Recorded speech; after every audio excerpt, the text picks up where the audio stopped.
we're not going to review Hunter Biden's full 3 hour podcast in any great detail, but if you haven't watched his interview, I highly recommend it, particularly the portion where he takes after some of the leading figures in the Democratic Party. Also, yesterday, on the 1 year anniversary of Joe Biden's decision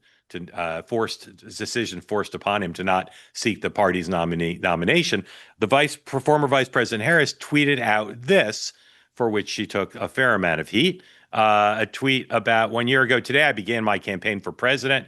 Over the 107 days of our race, I had the opportunity and honor to travel our nation, blah, blah, blah. The courage and resolve inspires me. Then there's 4 photos. The picture of Joe, no mention of Joe Biden anywhere in this tweet, which some people noted. But there are some Democrats concerned that if they're looking to turn the page, find new leaders, not be mired in the past, that between Hunter's interview pointing fingers all which way and this tweet yesterday was not the best day ever.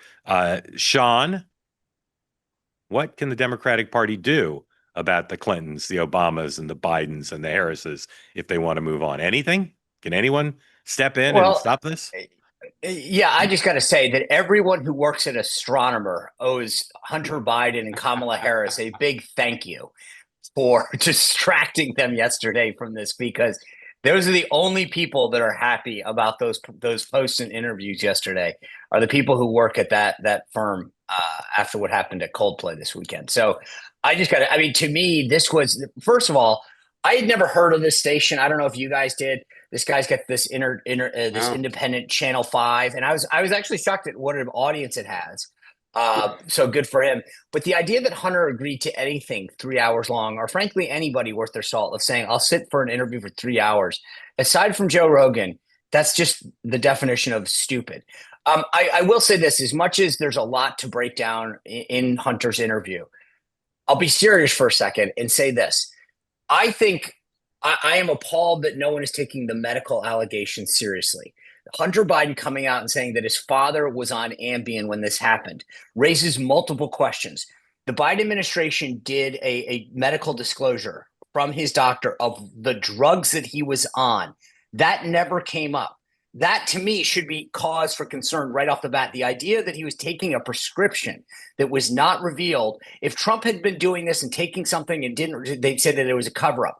Why isn't that a problem? Secondly, I'm sorry, I know enough medically not to take Ambien before the biggest political event of my entire career. And the idea that he's throwing this out there like, guys, you had to give him a break because he was taking Ambien. It's like saying, hey, I'm sorry, I had my hand in a meat grinder. Like, that's the dumbest thing I've ever heard. And the idea that no one's going, wait, either he's lying or we have some serious medical concerns about what his doctor was doing to him should be a problem for everybody. And I mean, I get that there was a lot to break down in that interview, but just on the medical piece alone, we should be taking this serious and asking questions about what was going on with respect to the president of the United States.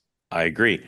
Want more great clips like that? I've got an idea. Hit the subscribe button, be part of the Two-Way community, never miss a clip, and you can always watch our full episodes, join them live, go to twoway.tv.